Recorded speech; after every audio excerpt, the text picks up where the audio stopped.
हाँ, तो मैं बता रहा था आपको कि जो बीच का गैप होता है, बीच के गैप को अपन क्या बोलते हैं, forbidden energy gap. Forbidden energy gap का मतलब होता है दोस्तों जहां पर कोई भी इलेक्ट्रॉन नहीं ठहरेगा। तो सबसे पहली चीज तो आपको तीनों के बारे में पता लगाना है कि तीनों चीज होती क्या, आपको समझ में आ गई।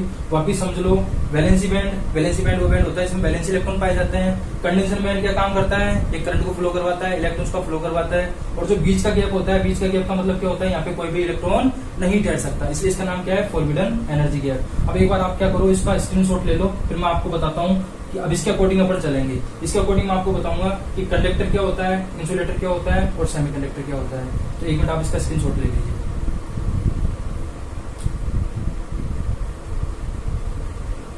चलिए दोस्तों आगे मैं इसको रब करता हूं, अब आगे बताता हूं आपको डेफिनेशन।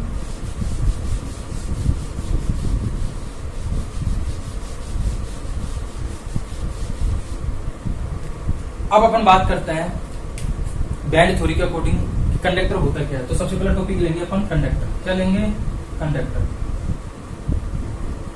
चालक।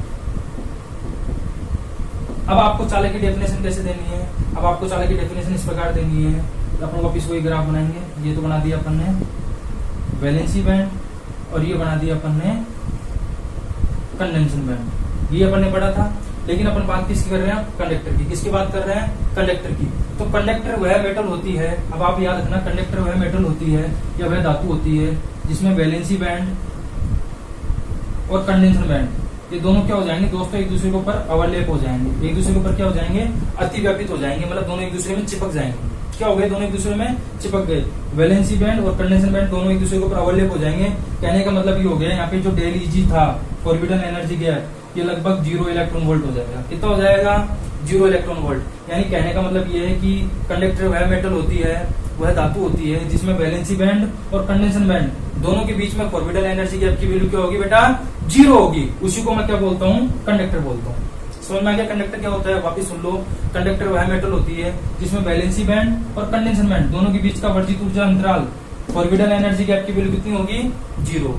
क्लियर है। तो आप इस चीज को लिख भी सकते हो। आई होप आपको समझ में आ गया होगा कि कंडक्टर क्या होता है। बस सिंपल याद रखो, कंडक्टर वह धातु होती है, वह मेटल होता है जिसमें वैलेंसी बैंड और कंडेंसर बैंड दोनों के बीच में गैप कितना रहेगा, 0, और एक दूसरे के ऊपर क्या रहेंगे, ओवरलैप। ये दो चीज आपको याद रखनी है, ठीक है। दूसरे पे चले अपन। अब दूसरा आता है आपके पास सेमीकंडक्टर। इसको मैं रख कर रहा हूँ, एक बार आप नोट करना चाहो तो कर लो, ले लो इसका स्क्रीनशॉट एक बार।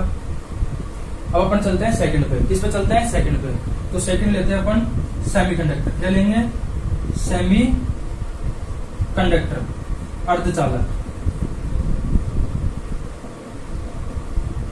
अब इसको भी अपन बैंड थ्योरी के अकॉर्डिंग बताएंगे। तो अर्धचालक वह धातु होती है जिसमें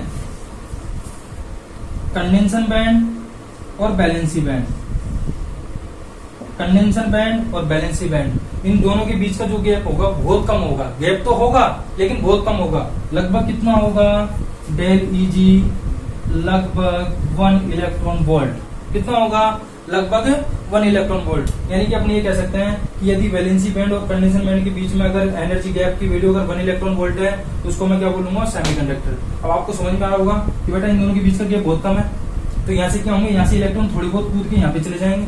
पूरे तो नहीं जा पाएंगे लेकिन कुछ वैल्यू चली जाएगी, कुछ वैल्यू। इसलिए सेमीकंडक्टर में कुछ मान करंट बहती है, इसलिए तो इसको सेमीकंडक्टर बोलते हैं। इसमें बहुत नए के बराबर करंट बह पाती है नॉर्मल रूम टेम्परेचर पे। अगर अपन गर्म कर देंगे तो केस अलग हो जाएगा। गर्म कर देंगे तो यहाँ से इलेक्ट्रॉन उछल के बहुत ज्यादा चले जाएंगे इधर। आपने पढ़ा होगा ना, सेमीकंडक्टर को अगर मैं गर्म करता हूँ तो उसकी कंडक्टिविटी बढ़ जाती है। क्यों बढ़ जाती है, इसको मैं गर्म करूंगा तो यहाँ से इलेक्ट्रॉन यहाँ पे चले जाएंगे। तो आपको बस ये याद रखना है कि सेमीकंडक्टर क्या होता है, वैलेंसी बैंड और कंडेंसन बैंड के बीच में गैप कितना होना चाहिए दोस्तों, 1 इलेक्ट्रॉन वोल्ट होना चाहिए। ठीक है, इसलिए इसको बोलते हैं सेमीकंडक्टर। फिर उसके बाद आपके पास थर्ड आता है, थर्ड आपके पास आता है इंसुलेटर। क्या आता है दोस्तों, इंसुलेटर। इसको बोलते हैं कुचालक। क्या बोलते हैं, कुचालक। अब कुचालक क्या होता है, कुचालक वो होता है जिसके बीच में, तो कुचालक को यहाँ दिखा देता हूँ अगर आपको दिखाई नहीं दे रहा हो तो थर्ड वाला अपन ले लेते हैं, कुचालक, इंसुलेटर। इंसुलेटर क्या होता है दोस्तों, इंसुलेटर में क्या होगा, ये तो लिया अपन ने कंडेंसन बैंड, ये लिया अपन ने वैलेंसी बैंड। अब इन दोनों के बीच में जो गैप होगा दोस्तों, इन दोनों का जो गैप होगा बहुत ज्यादा होगा। कितना होगा, डेल ईजी की जो वैल्यू होगी वो लगभग 6 इलेक्ट्रॉन वोल्ट होगी। अब आपको दिख रहा है कि इन दोनों का गैप बहुत ज्यादा है, इन दोनों का गैप बहुत ज्यादा दिख रहा है आपको, तो क्या होगा, यहाँ के इलेक्ट्रॉन यहाँ पर नहीं जा पाएंगे। भाई गैप अगर बहुत ज्यादा हो जाए, जैसे आपसे मैं कहूँ कि आप इतनी लंबाई पे कूद के बताइए, तो आप इतनी पे तो कूद जाओगे, लेकिन मैं कह दूं कि एक रूम के बराबर लंबाई पे आप कूद के बताइए तो आप नहीं कूद पाओगे।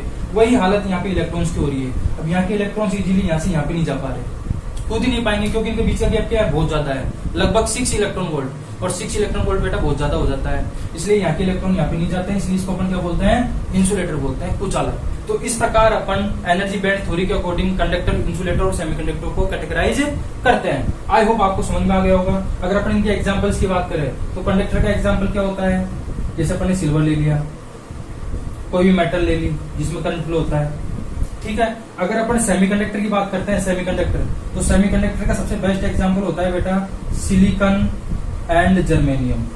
सेमीकंडक्टर का अपन एग्जांपल क्या लेंगे, सिलिकॉन एंड जर्मेनियम, ठीक है।